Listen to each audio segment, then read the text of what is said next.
I am one of those people, and there's a lot of those people, who have been told my whole life, oh, you have a great voice for radio or whatever. And that's a very backhanded compliment. Yeah, as opposed to like a face for anything.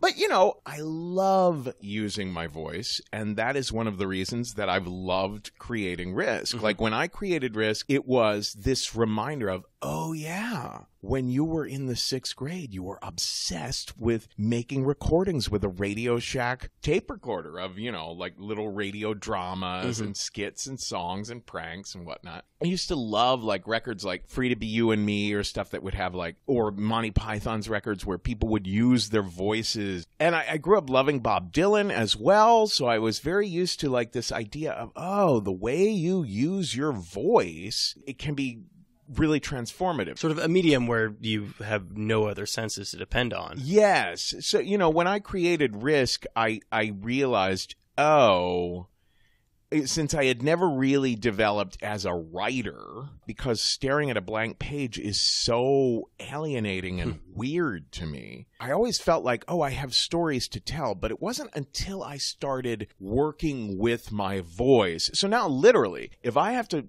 work on a story, I will first just improvise the damn thing into a recording device, then listen back and start transcribing the parts I like, and then start editing that text. Because there's something about using your vocal cords to express the emotion and the speed, the pace, the pitch, all of that, that to me is a very essential part of the writing. And I think a lot of writers do, like A.J. Jacobs is one of the people in the Risk book. He said to me, oh yeah, I speak all my stuff, you know, because when I'm working on it, because I really like to go for a conversational style. And I think that's becoming more and more popular these days. I recorded half of the stories that in the Risk book. Written by other people. Yes. Yeah. The Risk book is going to be 37 stories, most of which have been on the Risk podcast, and maybe 5 or so that have never been heard anywhere before, plus interviews with the storytellers. So it's some of our greatest, most classic stories, and it's a really goddamn fascinating book because it really does capture what the podcast does, which is some of the stories are absolutely terrifying. Like stuff happens where you're like, I cannot believe this person lived through this. And then other stories are hilarious, you know, just like really, really funny, laugh out loud stuff. And then others, literally, like I have cried reading some of these stories in the book, even though I'm so familiar with them already. So you feel like it translates well to written text? It's weird that it translates so well. In fact, there were, like, I was unsure of the whole process at first. And then we transcribed one of the stories, and I read through the transcription, and the, you know, the editor starts working on it, and we start working on it. And then we run it by the storyteller themselves, and they start working. So there's a lot of tweaking to make it read more like prose on a page, to make it presentable. You know, you cut out all the ums and whatever else. The first story that we transcribed and I read, I said to myself, oh, I'm noticing little nuances that I hadn't even noticed in the original presentation, because when you put something on a page, then all of a sudden the reader's mind, we're just trained as readers to understand that subtext is a thing that exists. And you can go back and reread in ways that you can't do. Like you can see how, oh, there's stuff happening underneath the surface in this story that might not be so apparent when you're just listening to someone say it out loud. Yeah, the first story I read, I was like, whoa, this is just as compelling as hearing it on the podcast, but in a slightly new, weird way. So I knew it was going to work right from then. Now, of course, it's a case-by-case basis. Part of the project of narrowing down 37 stories was there are some stories that it's like, oh, actually, this doesn't translate as well. There was one case in which the author of the story said, you know what, can I really rewrite this? Because it was Melanie Hamlet. The way that she told the story of being in an abusive relationship, a very dangerous abusive relationship where she was raped and she was afraid of physical harm, that kind of situation. Yeah. And it's a long story. It was about an hour long on the podcast, and she really goes into the nitty-gritty, the mixed feelings, all the sorts of things where people are like, well, why didn't she just leave? Or, well, he sounds like a monster. She really addresses all that, like the little nuances that you might not think of at first, but that become really real in people's lives.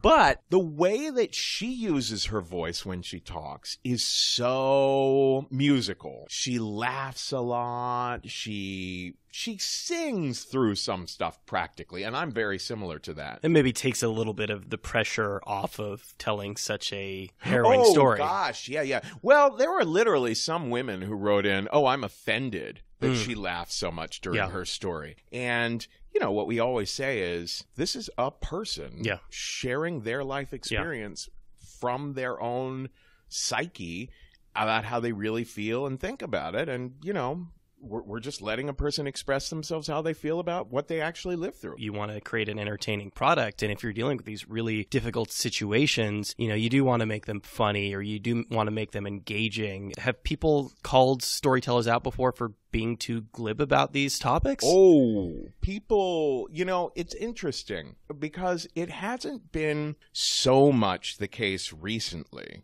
It's kind of fascinating that it's kind of tapered off.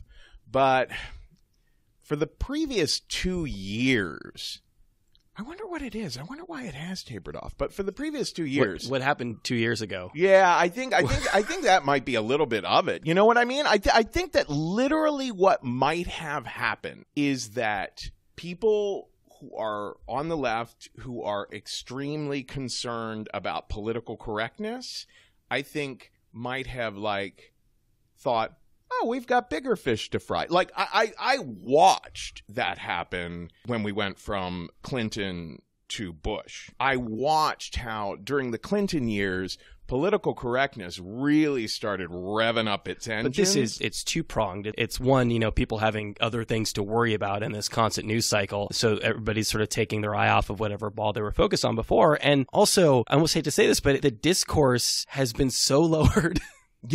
In the country, that people are just not, about a lot of things, people are just not as easily offended as they were because everything is so horrible all the time now. Yeah, well, and there's a third prong to it, and that is, I think that people might be, one of the things that people get on Risk is they get to hear people speaking with incredible frankness about their speaking the way that they would ordinarily speak to close friends or maybe to a therapist. And you can sense that when you're listening to it. You can hear, this person is being really real. And, I get that that person might have worded that a little differently if they were on MSNBC right now or PBS or something like that. I think that people have a sense that, this is refreshing, that a person is simply stating their truth without worrying about it fitting into, this or that political agenda. We had Catherine Burns of the Moth on the show, and I say this in the best way possible, but they've almost created this industry around it, and they have this whole process, and they will take you through the storytelling process step after step and refine the story. I mean, I assume that you don't have quite that machine in place for Risk. I would say we have that much and more. Really? Yeah.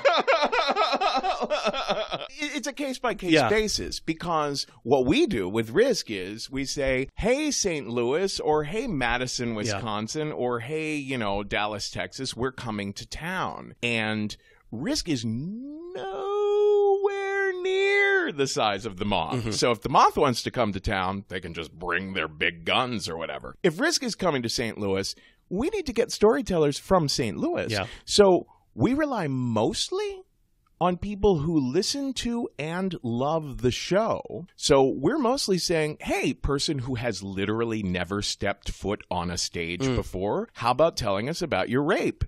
And that person...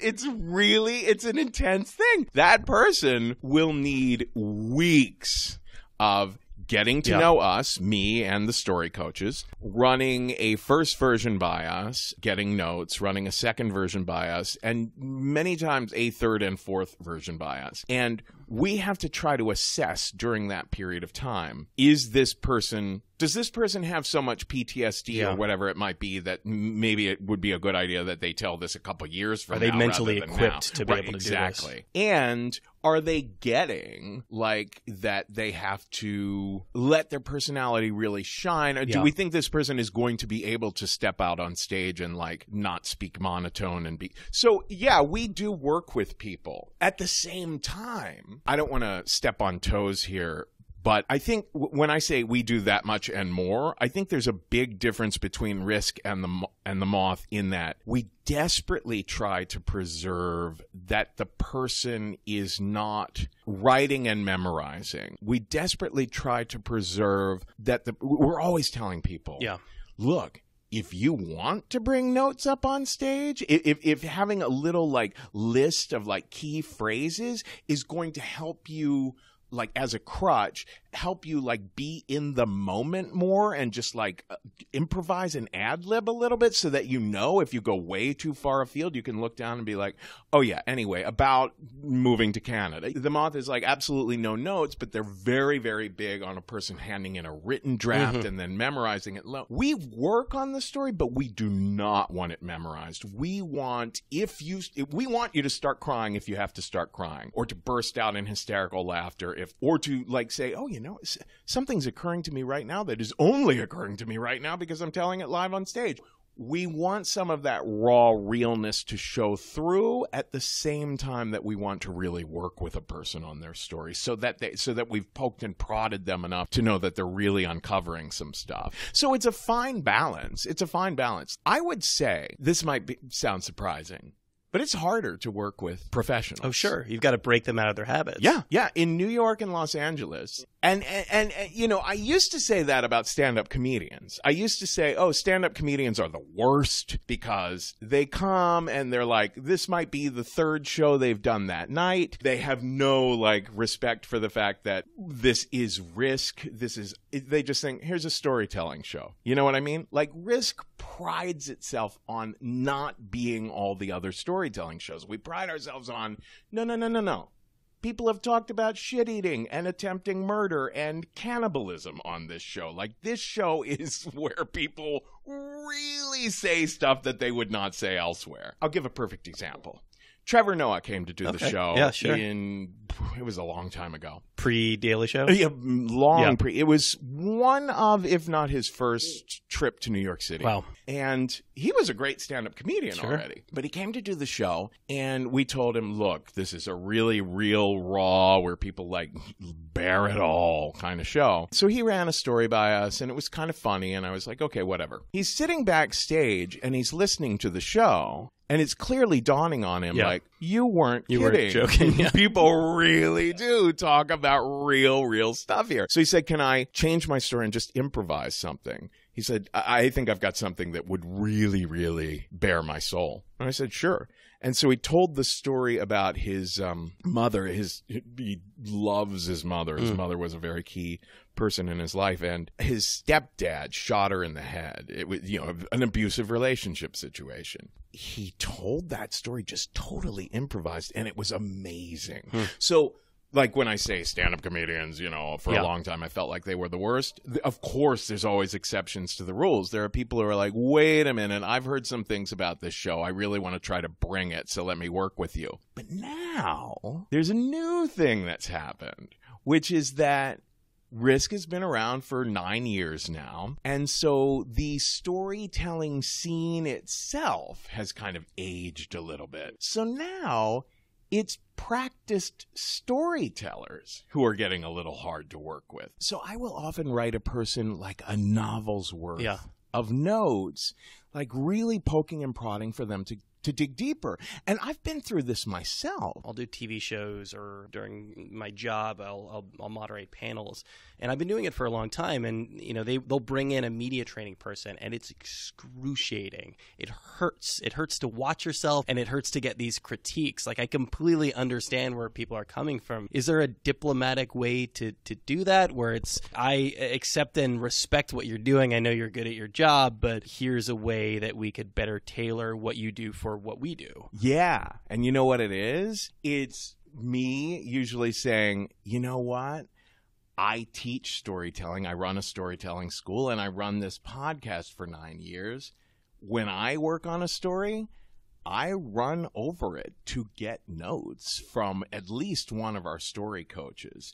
Here, I just handed in a story to Amazon for another project Risk is working on. And they wanted me to take my coming out of the closet story, to take it from, about 5, well, it was about a 10-minute story. And they wanted me to turn it into an hour-long story.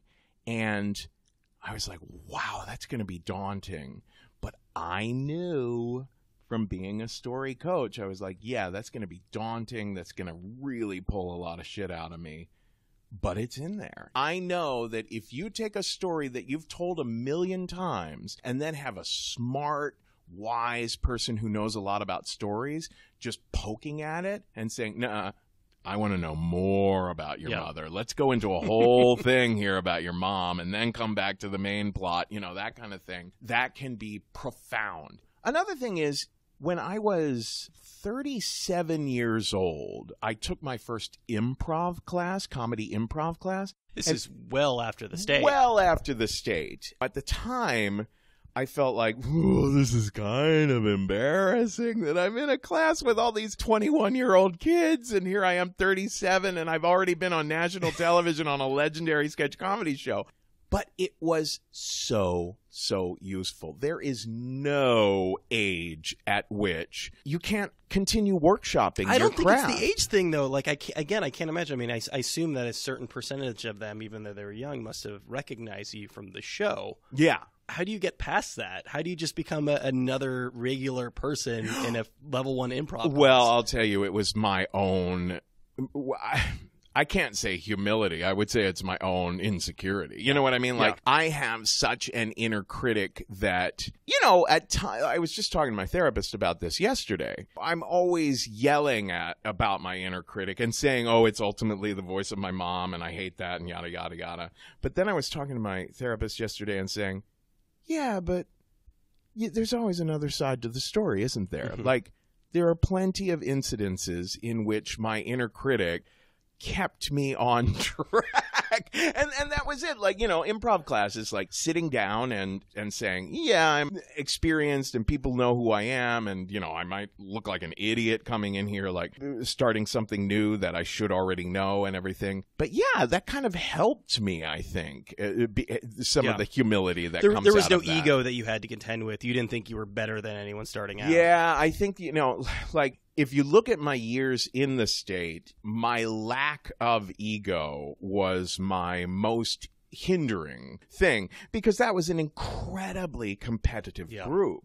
Everyone, it was a team. With my understanding, no lack of egos. Yeah, it was a team of rivals, basically, and everyone was competing to get the roles and everything. However, that lack of ego has probably been hugely helpful for the work that I do now, of being able to, like, really dig into myself and admit my flaws and kind of examine myself in front of the world in stories is something that people find really cathartic and illuminating, I have this conversation a lot with creative types because obviously they tend toward depression, right? I mean, that's pretty common. Yes. I wonder how much of not being happy or satisfied with yourself is a positive versus a negative. I mean, there's a sense that it really does drive you forward, right? If you're never happy with what you've done in the past, then you'll be compelled to create some more. Now, obviously, if you go too far on one side of that, it becomes a huge hindrance. Anhedonia, you don't actually want to create anything. Yeah, well,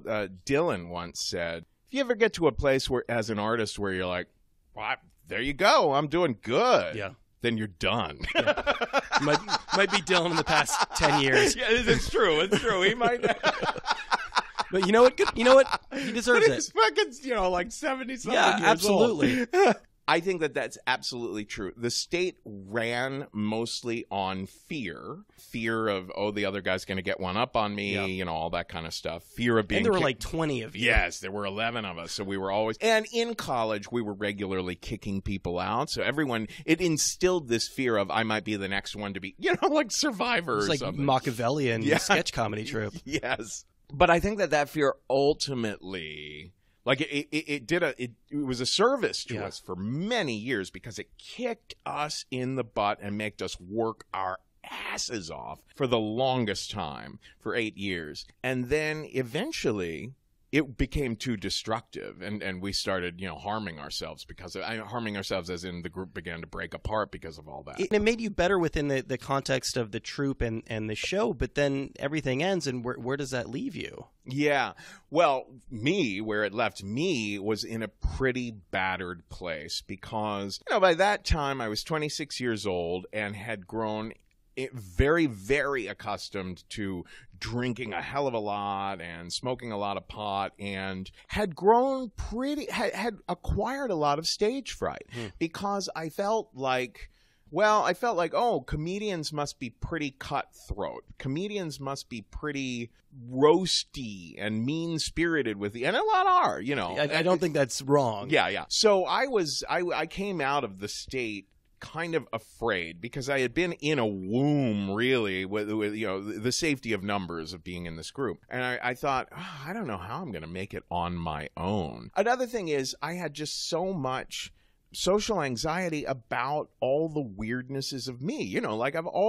I've spent my entire life being like, oh God, I'm too gay, I'm too kinky, too raunchy, too Midwestern and polite, too serious and spiritual, too goofy and surreal and absurdist. So these are too many weird things that people, that a casting director for Hollywood movies or, network television would not get. So I'm fucked. So for years, I was trying to figure out, how do I make myself whatever they want me to be? And it was finally, I did a show in 2008 called F Up, 5 characters who had F'd up their careers. And I don't know if I told this story the last time I was on your podcast. It's been a couple of years, so we'll power through. I did this show and Michael Ian Black came to see it. And it was all crazy, kooky, sketch comedy kinds of characters. And he said, oh God, I feel like the whole audience just wanted you to drop the mask, drop the act, be yourself. This is Michael maintaining that same sort of state spirit that he had before, right? Yeah. I mean, positive, but very critical. Yes. Yeah, but he spoke to me, and I said, oh, that just feels too risky. I feel like, all these weird things I am, like an audience wouldn't get it, the casting agents wouldn't get it, so it feels too risky. He said, if it feels risky, then you're probably onto something. You're opening up, so they'll open up to you. So it was that very next week that I told a true story on stage for the first time. It was a story of how I tried prostituting myself for the first time when I was 23 years old. And I was terrified. I thought, this is so goddamn risky. And while I was telling the story, I was thinking, oh God, I sound so gay here, or I sound so Midwestern and polite here, or I sound so absurdist here. But then I realized, oh shit, I keep going past those places where I feel like I'm being too this or too that or too weird or whatever for people to understand. And they keep just leaning more and more forward because I'm being fucking honest with them. So that was the night I did that story. I told that hustling story at UCB Theater one night, just the week after Michael had said that to me. And I walked away from that show and I was like, this is the whole idea for Risk occurred to me that very night. I thought, I've got to create a podcast around this. It's interesting because it sounds like in that context, it's relatively low risk in that, it's a one-night show. You're doing it in this, the UCB Theater is not a huge theater. Right. In front of a group of people. What ultimately were you afraid of? I was afraid for a few reasons. One, this was a story about trying to have sex for money, right? And which is kind of, it feels like I was raised very, very devoutly Catholic. So I still deal with and my mother was extremely puritanical. Even the word sex, she can't stand. I just have this natural knee-jerk feeling of, oh, if I'm too honest with people about weird, sexy shit I've done, it will turn some people off. The next thing was, when I saw the audience that night, it looked like it was mostly straight, white fraternity boys. I was like, oh no, this is not the right audience. But no, I think when you say, you know, what were you mostly afraid of? I think most of what we're afraid of about, you know, sharing this kind of stuff is in our own head. And then another thing is, you know, we were talking earlier about how it hasn't happened so much late, but because Risk is a podcast, there are a lot of people on the internet who are hiding behind anonymous names who either in the comment section on our site or in the comment section on iTunes or Twitter or Facebook, like there's so many places, Reddit, where people are talking about Risk, and people will just like complain or say, you know, they'll say stuff like, well, I can tell you stuff they've said about me. People will say stuff like, this guy's voice and laugh and personality and way of expressing himself, etc., is so fucking annoying. I want to claw my eyes out. I have to keep pressing the fast forward button whenever I hear him. He just ruins the whole show. I love Risk, if only it could be without Kevin Allison. When I first started reading those comments, I was kind of devastated. And then eventually I was just like, oh, that's the business. Yeah. That's how this works. Somebody who did go through the process of coming out with a religious family. I know you're from Cincinnati, which is not a particularly progressive place. You've been through that before. You've dealt with that with your family. Going up on stage and telling a personal story, especially for somebody who has been in show business for so long, doesn't feel like that much of a step beyond. Well, here's the interesting thing. The whole idea of Risk is to continue working on those complexes. I go into my therapist and regularly tell him, let's talk about this thing that I'd like. It sounds like based on everything you've said, it sounds like you make your therapist's job a lot easier. You walk him through the process. Oh, you totally. have your self-actualizations, and he just sort of sits back and observes. Well, it's interesting because he's a unique therapist. I got him because I knew he wouldn't pathologize me for being extremely kinky, because it was through there's something on the internet called kink-aware professionals, where you can find people from all different professions who are kink friendly. So I found someone he's like somewhat of a sex therapist, but also he was thrilled to hear that I work with narrative. So he's like, yeah, feel free anytime you want to literally bring in the script of a story, and we can walk through it and stop and start and unpack. You workshop with your therapist? I do. I totally do. It's not workshopping as in, oh, I'm going to jot that down, but it's workshopping in that I'll read him a few paragraphs and then he'll be like, wait a minute, that's not how you told it to me before. Oh, interesting. And then I'll start thinking, oh, yeah, I guess I'm kind of fudging here. Do you feel like you subconsciously put a facade on or tweak things a little bit for the sake of narrative? We all do. Yeah. We do it for others. We even do it for ourselves. And we do it unconsciously a lot of the times. The main, Matthew Dix always talks about 4 lies in storytelling. Compression, when you take 4 days and turn them into one, or take 2 characters and turn them into one. The order, oftentimes it's like, well, actually this happened 3 days later, but I'll have it happen on the same day. That kind of thing. Little things like that, we bend and break the truth in order to make more emotional sense out of things. Because oftentimes the emotional sense that we make out of experiences that we've lived through, the dead set, honest, accurate truth, if you were to try to go through it like a lawyer or a journalist, might not support as well what our memory prefers to think. They say that, psychologists say, if you put 3 random words in front of a person, that person's brain will automatically, by default, start creating a narrative for what those 3 words add up to, what they're getting at. Fill in the gaps. Yeah, exactly. Yeah. So we do that with our own memories, where we're like, okay, this story I was just working on, my mom took this toy from me, and it was devastating that she took it from me. And in the story, I turn around and I see her drop it in the garbage. And my therapist said to me, I don't remember you saying you saw her drop it in the garbage before. And I said, holy shit, maybe I'm making that up. And I couldn't figure it out. Like, did that happen or did that not happen? And we arrived at, well, that's what it feels like happened. You know what I mean? That's the cherry on top of emotionally describing what that meant. It was almost like a metaphorical action. Yeah. It's overstated this idea that storytelling or songwriting or all these things are cathartic or forms of therapy. Obviously, it is to some degree. What do you ultimately get out of a therapist that you can't get on stage or through this form of storytelling? You know what? You can be boring. You can be boring with a therapist. Are you able to do that? Yeah, well, you know, that's... You seem like somebody who's on a lot. Oh, yeah, well, here's the funny thing. We're sitting here recording a little podcast interview. My therapist has literally said to me about my social anxiety around other gay men. He said, when you walk into a gay bar, imagine that you've just been handed a microphone and are doing a podcast interview, and then you'll turn on. I had this... I had a very similar conversation with a now ex-girlfriend where she was like, I don't understand how we can go to a party and you can be, you know, you won't talk to anybody. You can be totally socially awkward, but yeah, you'll get up on stage. I don't get it either. It's this whole like introvert extrovert thing.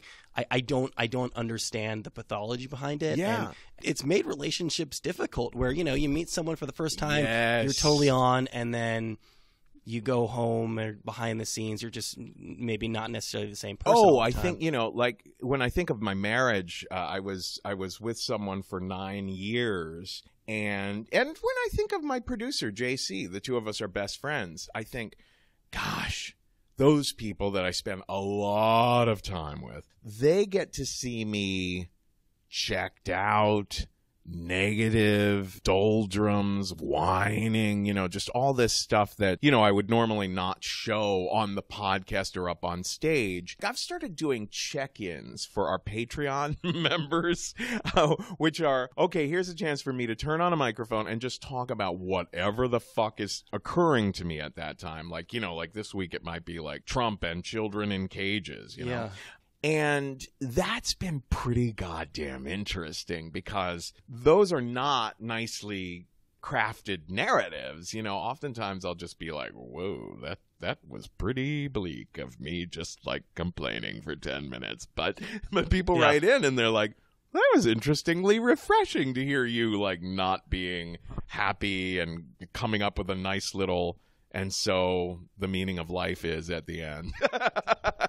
Do you feel like one of those two people is more you than the other? That's a good question. I feel that, for example, what we're doing right now, this kind of conversation we're having now, or getting up on stage and telling a story, any of this kind of public persona sort of work that we do, is I'm not depressed when I'm doing this. You know, like I feel like there's something about expressing yourself in a way where you feel like, well, this might matter to someone. It's interesting, though, when something becomes performative, can it also be really brutally honest? Yeah, I think that it can. And I think you walk a real, you know, Philip LePate, the writer who writes about personal essays, talks about this all the time, about walking the line between self-indulgence and self-deprecation. You know, like it's very, very easy to fall into, to lean too much to one way or another. And that really is what the storyteller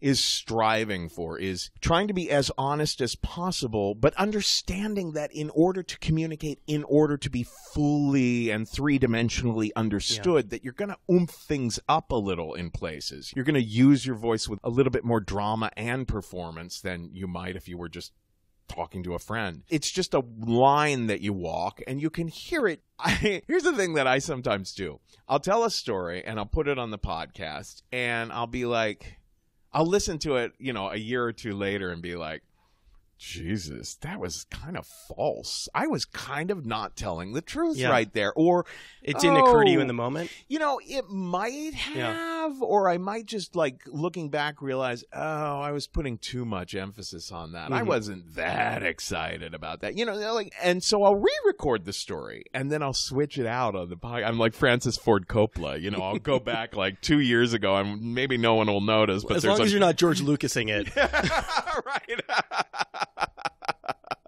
You do for various reasons end up having to tell the same story over and over again. You know, I noticed that the story that you told in the introduction of the book is something that you've definitely told a story before. As you said, you know, the coming out story is something that you're going to revisit. Do you find that you're able to discover new things about yourself every single time? That was exactly why working on this story that I did for Amazon, where they're like, hey, can you take this 10-minute story and turn it into an hour-long story?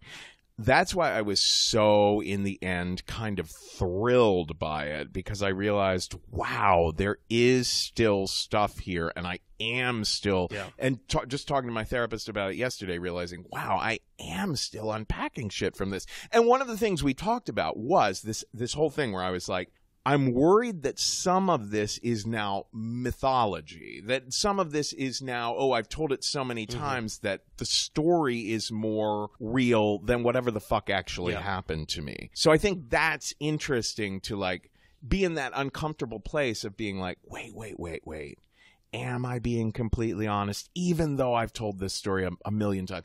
One of my most well-known stories is the first story I ever shared on Risk, and it's the story I tell if we're bringing Risk to that town for the first time, because it's such a great icebreaker. It's a very funny story about how when I was like 18 years old, I went to a sex club for the first time and went back home with the guy, and the guy made me tie my shoes to my balls. This was in the book, yeah. Yes, yeah. And I was kind of baffled and bewildered and had never really learned about BDSM or anything like that, so I was like, what is going on? So it's a comedy of errors, sort of. And I had been telling that story for about 4 years, you know, just on a regular basis, like one of my classics in the drawer, you know. And I was walking down the street one day when it occurred to me, wait a minute.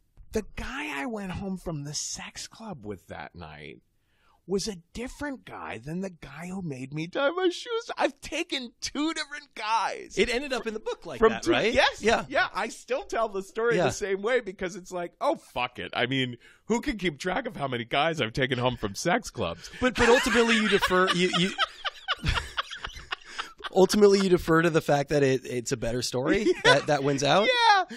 I mean, that is a comedy. That story is... It does button up nicely, too, at the end. It's almost like comedic stories have a slightly different, I think, have slightly different rules. And you're not going to unpack a ton about me from that story. You know, I mean, obviously there's some stuff there, but it's not like so soul-bearing that it's like desperately important that I get everything right. So it's like, okay, yeah, I used to go home with guys from sex clubs on a pretty regular basis, and yeah, these were two different guys, but hell, they were both crazy in similar ways, so what the fuck?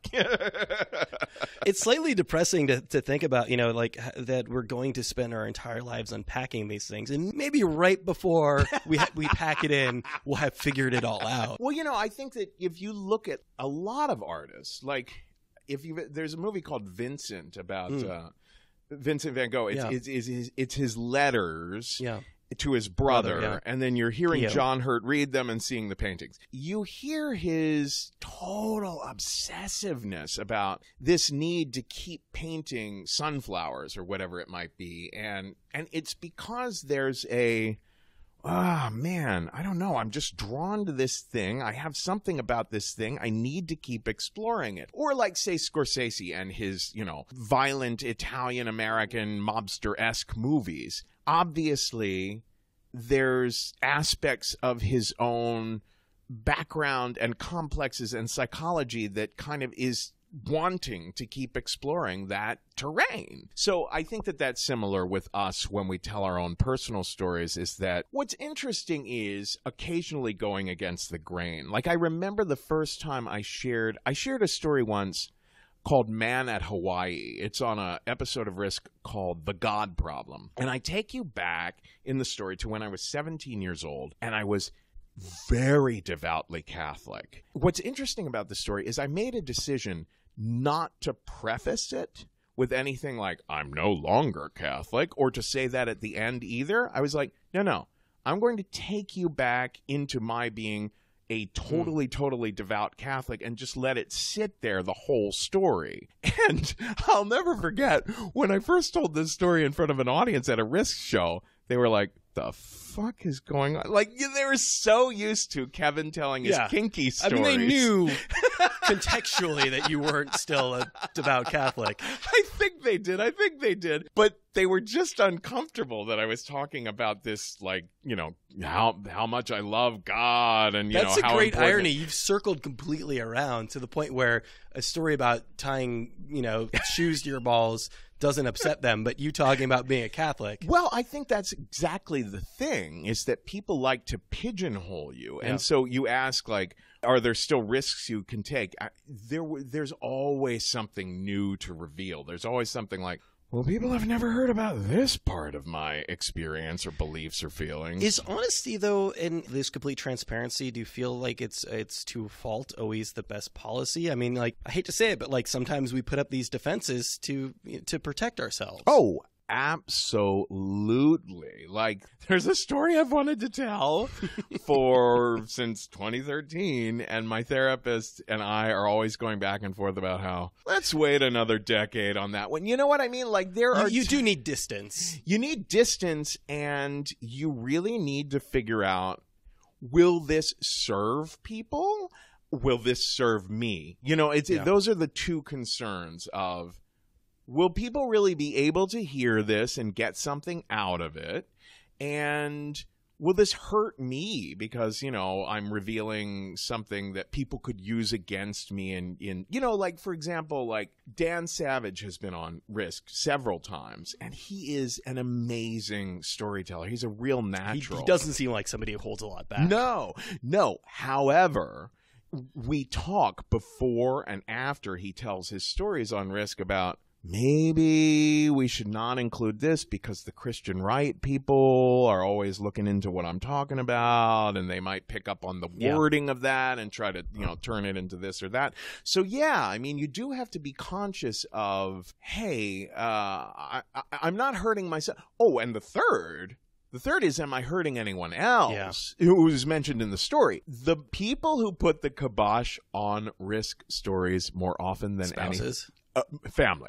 Just moms, dads, spouses. Sure. Yeah. Do you feel that in the course of your having done this and all the stories that you've told over the years that you've stepped a little too far into something? That's an interesting question. I don't think I have yet, but... Yet. But I do have a really interesting thing in that my parents kind of have an agreement with me. They're both still around? My parents are both still alive. They're, in their mid-70s. Yeah. My dad is 80 now. My mom's, actually, my mom's approaching 80 too. And they've accepted a certain amount of things about you. Yeah, they've accepted a certain, like, they don't know that they know I'm gay. Yeah. They don't know that I'm kinky, and I don't know if they'd even know what that means. They don't listen to your podcast? No, they don't have access to, they're not good with the internet. They don't know how to get email even. So they've never heard a podcast. I've played them some stories from Risk. Like, for example, that story I just told you where I'm a Catholic at 17 years old. I played that from, and they're like, oh, this is wonderful. You're knowing that they're not going to have access to these things, that they're not going to be listening to the show, has that given you a lot more freedom? A lot. I mean, like I said, we were talking before, I think I mentioned that the voice in my head, the inner critic, the super ego voice in my head that kind of beats me up a lot, I kind of tend to think of that archetypically as being mom voice, right? And it's kind of unfair to the living, breathing person because, my real mom is actually is a sweetheart. But, I've got a lot of shame that I associate with her from my childhood and everything. So it's my mom voice in my head. And literally, when I started Risk, a thought in my head was, well, I'm about to turn 40, and I am tired of censoring myself to serve my mom. So this whole show is going to be, I'm finally coming out about everything, and this is a big fuck you to the mom voice in my head. That's crazy, though. Like, even when you were, again, just getting up in front of a crowd at UCB, you were censoring yourself because of because of your mom. Well, yeah, I think that it's... Knowing that there's no chance she would ever see that in a million years. Yeah, oh, God, yeah. Well, a lot of people talk about that in their stories, about how a mother or a father or some figure like that was hugely influential on them when they were growing up will be dead, and they'll still have to, have arguments with that person. But another thing is I have 4 brothers and sisters, and what's kind of intriguing to me is that they seem to deliberately avoid listening to Risk. I mean, maybe I'm interpreting, maybe my ego is too big. Maybe they're just not interested. Yeah. But I think more likely they're Moth people. Yeah, right. Kevin, this is a Moth family. I think that they think that's great that Kevin is succeeding, but we see some of the shit that he tweets and some of his Facebook stuff, and we see how graphic his show can be, and we're not sure we want to know everything about him. David Sedaris has talked about that, about how different members of his family have different levels of okayness with his writing. I assume Amy is pretty okay with everything. Yeah, exactly. Amy, shoot the shit. But there's one of his sisters, and one that he's especially close to and has a big influence on him. He's like, okay, I've accepted. I cannot write about her, and she doesn't want to read my shit. So it's just persona non grata. So it's interesting that some people, I called my parents and told them a couple weeks ago, because they were like, oh, we're so excited about the book, because they're book lovers. They love books. But I called and said, look, I really don't think you should get this book. I mean, they know. I've told them many, many, many times. Yeah. Risk is very R-rated, et cetera, et cetera. R-rated is nice, yeah. It's interesting how legitimacy, your parents have no way of contextualizing what a podcast is. Right, exactly. But to my surprise, they immediately agreed. They were like, oh, okay, so we should not read the book. Yeah. And I was thrilled by that. It's kind of interesting. I think that a lot of parents have, some have none of this at all, but some have a real ability to be like, oh, okay, we should be in denial and, stay in the clouds and not know about this. But you want them to be proud of what you do. Oh, they are. They are very proud of what I do. Here's the closest that we came to blows about this. Well, I should set this up by saying, when I was on MTV in the early 90s, The State was on every week on MTV. And every time a new episode of The State was on TV, I would have to have an hour-long conversation with my mom the next day about how, oh my God, do you have to make references to sex in your jokes? How can you possibly have made a joke about Jesus? On and on and on. This is the one-man show that I want from you, is conversations with my mother about my MTV show. That would be amazing.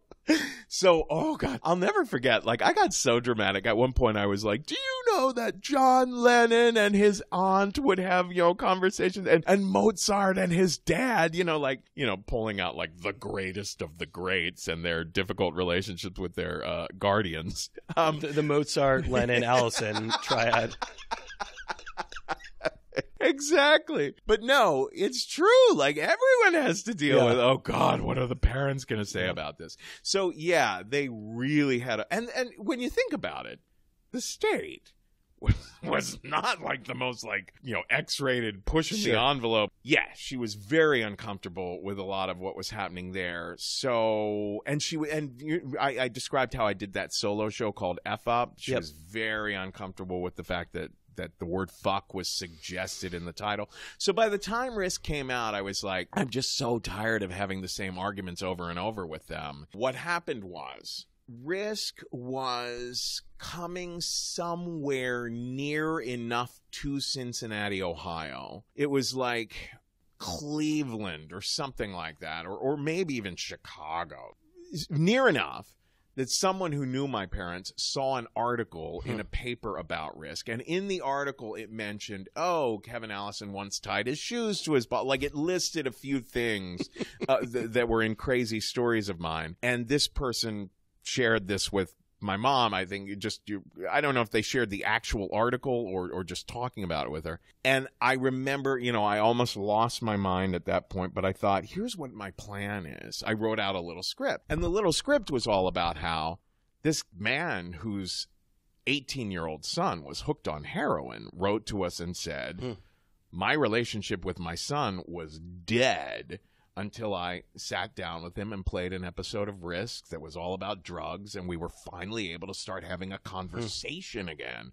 Or, a couple who wrote in that Risk saved their marriage because they started, actually being honest about like sexual issues that they were having because they heard some stories about that kind of stuff. People who have written to us who said they were suicidal, and then they heard someone's story and were like, Jesus Christ, okay, I guess I don't have it that bad, or, oh, I guess I'm not such a freak after all, that kind of thing. We get those emails all the time.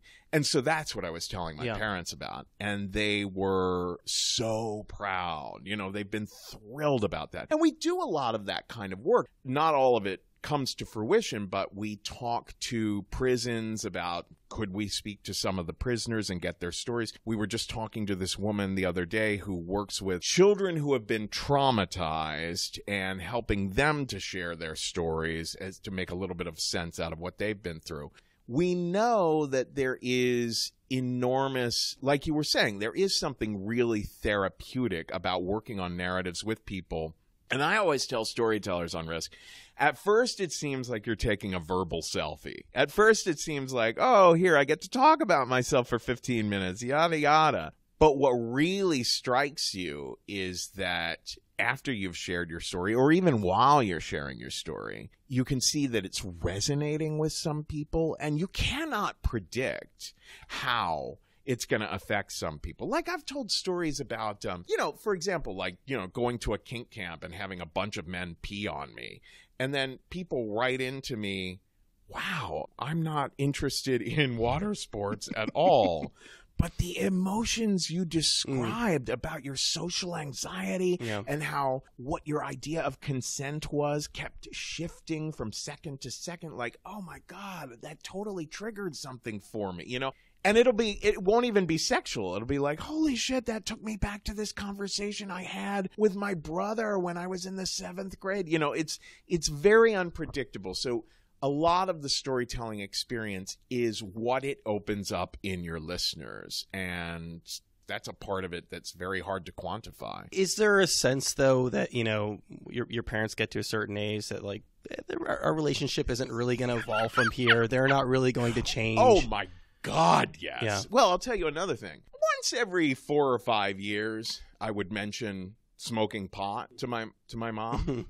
In high school, in college, in my early 20s. And I don't know, sometime in my 30s, I did it for the 5th time, mentioned my pot smoking, and it was like, you smoke pot? I'm like, I have come out to you about this 5 times now. Where you're just like, okay, they don't want to know you smoke pot. Yeah.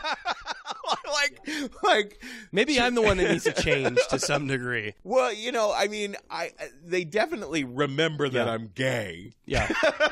These conversations that you have with people of, different viewpoints who, again, as you said, I don't necessarily, that's not my lifestyle. That's not a thing that I enjoy, but I've been able to relate to that on some like visceral or emotional level. Given everything that's happening in the world, given the fact that things seem so much more divided than ever before, and this all seems insurmountable and hopeless. All my friends on Facebook all the time are just like, it's not worth having these conversations anymore. Yeah. Let's just like focus on our own thing. Does it give you a sliver of hope that maybe things can get better? Well, it's a mixed bag, because just last night, and JC, my producer, JC sees all the emails that I write from Kevin@risk-show.com because she's the business director, and she saw that last night I responded to a Trump person who emailed in, and I did not do it very graciously. Yeah. It's such a mixed bag. We've had a lot of Trump supporters, not a lot, but people have definitely written in and said, I don't appreciate that you talk about politics. I love your show, but I don't appreciate you talking Isn't about that politics. Strange that somebody can enjoy all of those aspects of your show and still... Like, vote for Trump. This last night, the email that I got was, how dare you say what you were saying about kids in cages? There's two sides to every story. And I'm just reading this, and I'm like, yeah, no, dude. And the guy said, I love your show, but you've lost a listener. Yeah. And I thought, dude, our show is all about compassion and empathy. You know, like people are like, are there any stories you don't run? Yeah. And I said, sure. The ones where it feels like the storyteller is saying, oh, my ex-wife is such a bitch, or, oh, my God, I hate my stepfather, or something like that, where it feels like, oh, okay. But your first impulse when somebody says something like that to you must be good riddance, right? Yeah, absolutely. I felt like, you know, I don't mind that I'm losing a listener. Yeah. Like, I feel like if you can listen to the show and hear we have so many experiences on the show, from people of color, or people who grew up in poverty, or, you know, people who grew up LGBT, or whatever it might be. And it's like, Jesus Christ. Like, yeah.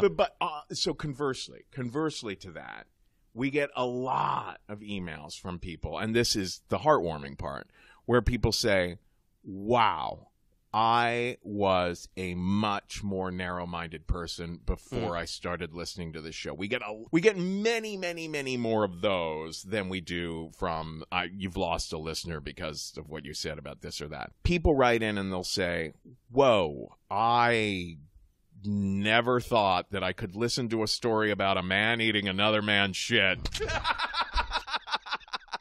You almost stopped the sentence there. However, and feel moved. What is so surprising to people is that you can listen to a story about someone doing something you would never in a million years do. And, you know, for me, that might be going off to war, or I don't know. There's a lot of things people talk about on the show where I'm like, well, I would never do that. But if the person is sharing it with as much honesty as they can about what they were really feeling, you know, especially if they had mixed feelings, especially if they were like, I don't know if I should be doing this. Oh, okay, well, here I'm doing it. And they can kind of walk you through that. You as the listener almost can't help but start to be like, okay, I wouldn't do that, but I can empathize. It was interesting. I did a tweet today. There were two, you know how Twitter gives you a review of things people are tweeting? Mm-hmm. And sometimes there's two right next to each other that are absurdly ironic. Yeah. And one was Corey Lewandowski, the president's former campaign manager, womp, or whatever. Womp. Yeah, saying womp womp about a 10-year-old girl with Down syndrome who was taken from her family. And the other was Rachel Maddow crying, inadvertently losing it on the air, reading about a case like that. So these two things were right next to each other. And I made a screenshot of it and tweeted out, this is the thing. This is the split right now. It's people who are focused on power and kind of run on fear and loathing, and people who are focused on people and who have empathy. That's what, to me, kind of feels like the split, although I guess someone on the other side would not define it that way. But that's what it looks like from here. Nobody thinks they're evil. Right, exactly. It is a little baffling to have people write in, I'm a Trump supporter and I love your show, where people are talking about, people are talking about things like crossing the border illegally. And I don't know. To me, what Risk is really about is I want to be engendering compassion and empathy. Hopeful in that, you know, maybe in spite of all of these things, we can still continue to have these conversations. Yeah. Oh, God. Yes. Another thing is, you know, the times that I've been most political on the show are after Charlottesville, after the election, and just now with the kids in cages thing. After the election, I did this monologue at the top of the show. I mean, you know, can you remember that? Like the couple of days after the election when it was just like, you know. Oh, walking around Manhattan. Yeah, like you'd been hit by a car or something. Yeah. So I had to record a new episode a couple of days after that had happened, and I give this monologue. And one of the things that I said in it was that we in the left really should be conscious about trying to call people in rather than call people out, that we should try to, I don't want to be tone policing, but that we should try to put a positive spin on things rather than an hysterical, strident spin on things. But I'll tell you, sometimes it's just goddamn hard, because you've got people like Tucker Carlson himself on TV just last night saying, oh, if you accuse people of being Nazis, then they're liable to be Nazier, you know, and it's like, yeah, sometimes you have to call something what it is. I don't know. I really don't know that not calling racism is going to help. We're going through a time. We are going through a time. I hope we come out the other end. And I hope that something like Risk, this week on the show, we have David Crabb sharing an hour-long story. He was just absolutely head over heels in love with his dog. This little, you know, he had always wanted a dog, and this was his first dog that he had gotten as an adult, you know, rather than as a kid with the family. He's just loved this dog, and then the dog, you know, started having all sorts of medical problems, and they went through hell. They were paying out the nose to try to fix everything, and the dog passed away. This is an incredibly emotionally raw story because it had only happened a couple weeks prior, and he was still grieving. So it's really, he's crying at a lot of times during the story.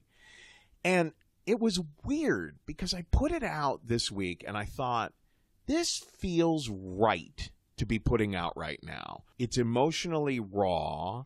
It's about a defenseless creature. It's about love and grief and just like expressing it all.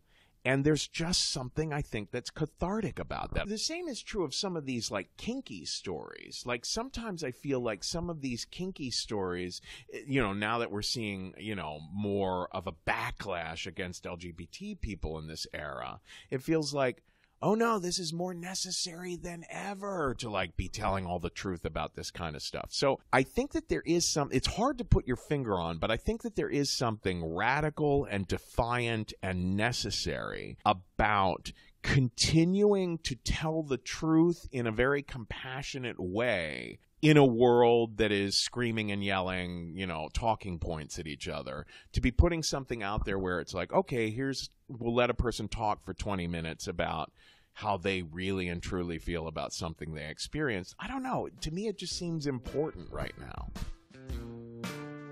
There you go. That was Kevin Allison, whose new book, Risk, The True Stories People Never Thought They'd Dare to Share, is out now on Hachette. Recommend you pick that up and recommend you check out the podcast on which the book is based. You can find that at risk-show.com. Thanks so much to him for taking the time to do that.